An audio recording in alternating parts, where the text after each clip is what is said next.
اور یہاں بدامنی کی پیدا ہو گئی تو پھر انشاءاللہ العزیز طالبان یاد آئیں گے افغانوں کو کہ ہم نے کیا کتنی بڑی شے کھو دی تھی، کہ کتنے بڑے شخص کو قتل کر دیا ہے۔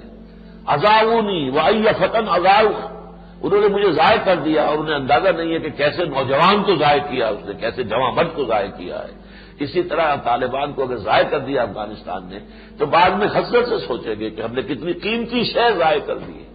امن و امان کی کیسی شکل ان کے ذریعے سے ملک کے اندر پیدا ہو گئی تھی، اور اس میں ہو سکتا ہے کہ رد عمل کے طور پر دوبارہ پھر طالبان طرز کی حکومت افغانستان میں قائم ہو جائے۔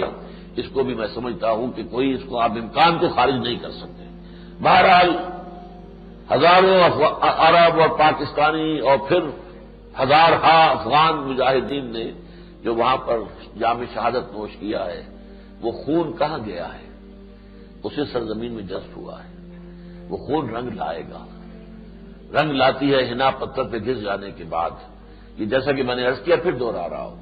خاص طور پر جو باہر سے گئے ہوئے مجاہدین تھے، ان کا اور کیا مقصد ہو سکتا تھا سوائے اعلاء کلمۃ اللہ کے؟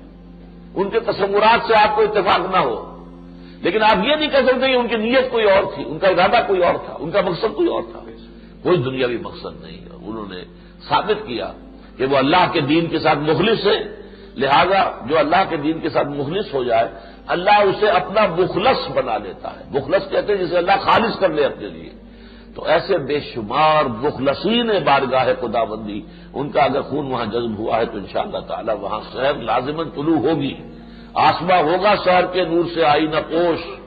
اور ظلمت رات کی سیما پا ہو جائے گی۔ ہوگا، لازماً ہوگا، کیونکہ مجھے تو یقین ہے نا اس حدیث پر بھی کہ یہیں سے پھر فوجیں جانی ہیں جو دجال کے مقابلے میں حضرت مسیح علیہ السلام کے ساتھ کھڑی ہوں گی۔ یہیں سے فوجیں جائیں گی حضور کی حدیث کے مطابق، پیشن گوئی کے مطابق، کہ جو یروشلم واپس حاصل کرے گی یہودیوں سے۔ لہذا کوئی نہ کوئی یہ اتار چڑھاؤ ہے، تلک الایام نداولها بین الناس، اونچ نیچ آئی ہے، نیچ آ گئی ہے اس وقت، لیکن اس کے اندر کوئی نہ کوئی تبدیلی دونوں طریقوں پر جو میں نے عرض کی ہے کہ اگر یہاں پر کوئی مستقل اور منظم حکومت اور پرامن ماحول پیدا ہو جائے تو پھر جیسے دوسرے ملکوں میں دین کی کوششیں ہو رہی ہیں، پاکستان میں ہو رہی ہیں، کہیں اور ہو رہی ہیں، اور مصر میں ہو رہی ہیں، ترکی میں ہو رہی ہیں، اور ہر جگہ ہو رہی ہیں، کہاں نہیں ہو رہی، ہر جگہ پر مسلمان کوشش کر رہے ہیں، اور مسلم فنڈامنٹلسٹ جن کو کہا جا رہا ہے وہ ہر جگہ موجود ہیں، کبھی تو دنیا گھبرا رہی ہے، اسی طرح افغانستان میں بھی ہوگا۔ اور اگر نمبر 2 یہ کہ اگر ایسا ہو جائے کہ وہاں پر بدامنی کی شکل پیدا ہو جائے تو اس کے رد عمل میں پھر طالبان یاد آئیں گے، اور انشاءاللہ اس کے نتیجے میں پھر طالبان کی حکومت دوبارہ وہاں قائم ہو جائے گی۔ تاہم ابھی تک معاملہ جو ہے وہ حالت منتظرہ کا ہے، ہمیں دیکھنا ہوگا کہ کیا ہوتا ہے، کب یہ صورتحال پیدا ہوتی ہے۔ اس وقت ابھی ہم اور کچھ نہیں کر سکتے۔ اب تو وہاں مدد بھی بھیجنے کی شکل جو ہے مخدوش ہے، کس راستے سے مدد جائے۔ ابھی مجھے صبح بتایا گیا ہے کہ چمن کی طرف سے بھی جو کچھ لوگ گئے ہوئے تھے اسی کام کے لیے، ان کا فون آیا ہے کہ یہاں کوئی سامان نہ بھیجا جائے، کچھ نہ بھیجا جائے، راستے بند ہو چکے ہیں۔ تو اب تو صورتحال سوائے دعا کے کچھ نہیں ہے۔ دعا قنوت نازلہ جو ہے اس کا اہتمام جو ہے مسجدوں کے اندر ہونا چاہیے، اللہ سے دعا کی جائے، اور دعا کے ساتھ جو ہے خود بھی توبہ کی جائے کہ اللہ میں بھی اپنی زندگی وقف کرتا ہوں تیرے دین کے لیے، میں بھی یہاں پاکستان میں جد و جہد کروں گا کہ اسلامی نظام آئے، اس لیے کہ جب تک آپ یہ نہیں کریں گے آپ کی دعا میں مدد نہیں ہوگا، اللہ تعالیٰ آپ کی دعا کو کوئی حیثیت نہیں دیں گے۔ لستم علی شیء حتی تقیموا التوراۃ والانجیل وما انزل الیکم من ربکم، تمہارا منہ نہیں ہے کہ ہم سے کلام کرو جب تک کہ تم تورات اور انجیل کو قائم نہیں کرتے ہیں۔ اسی طرح ہمارا منہ نہیں ہے کہ اللہ سے ہم دعا مانگے جب تک کہ ہم قرآن کو نافذ نہیں کرتے، اور اگر قرآن کو نافذ نہیں کرتے تو نافذ کرنے کی کوشش تو کریں، اس کا عہد تو کریں، اس کی جد و جہد تو شروع کر دیں، تب تو اللہ تعالیٰ سے دعائیں مانگنے کا ہمیں حق بنتا ہے، ورنہ ہم سے دعا مانگنے کا حق نہیں ہے۔ بہرحال یہ تو اللہ تعالیٰ کی طرف سے ہمارے لیے ہے، اور یہ رہنمائی ہے کہ ہمیں در حقیقت اس سے بالکل دل برداشتہ نہیں ہو جانا چاہیے۔ اس سبب میں نے سورہ آل عمران کی آیتیں بھی آپ کو سنائی۔ فرمایا وَكَأَيٍّ مِّن نَّبِيٍّ قَاتَلَ مَعَهُ رِبِّيُّونَ كَثِيرٌ، کتنے ہی نبی ایسے گزرے ہیں جن کے ساتھ ہو کر اللہ والوں نے جنگ کی بڑی تعداد میں۔ فما وہنوا لما اصابهم فی سبیل اللہ، تو انہوں نے ہمت نہیں ہاری، جو تکلیفیں بھی ان پر آئیں اور جو قربانیاں بھی انہیں دینی پڑی اللہ کے راستے میں، وما ضعفوا، نہ کسی کمزوری کا مظاہرہ کیا، وما استکانوا،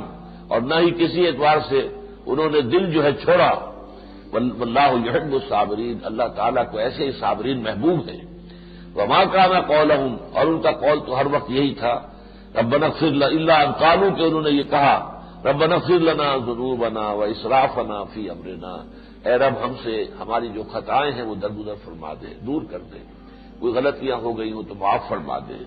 اور اگر کسی معاملے میں ہم حد سے گزر گئے ہوں، ہم نے کچھ زیادتی کر دی ہو، اے اللہ اسے بھی معاف فرما دے، وثبت اقدامنا، اور ہمارے قدموں کو جما دے، وانصرنا علی القوم الکافرین، اور ہمیں ہماری مدد کا ان کافر لوگوں کے مقابلے میں، فآتاہم اللہ ثواب الدنیا وحسن ثواب الآخرہ، تو اللہ تعالیٰ نے انہیں عطا فرمایا دنیا کا بدلہ بھی اور آخرت کا تو بہت ہی عمدہ بدلہ، واللہ یحب المحسنین، اللہ ایسے نیکوکاروں سے محبت کرتا ہے۔ تو میں کر رہا تھا یہ تو قرآن مجید کی رہنمائی ہمارے لیے ہے، اگرچہ چند دن پہلے میں نے افتتاح دیکھا تھا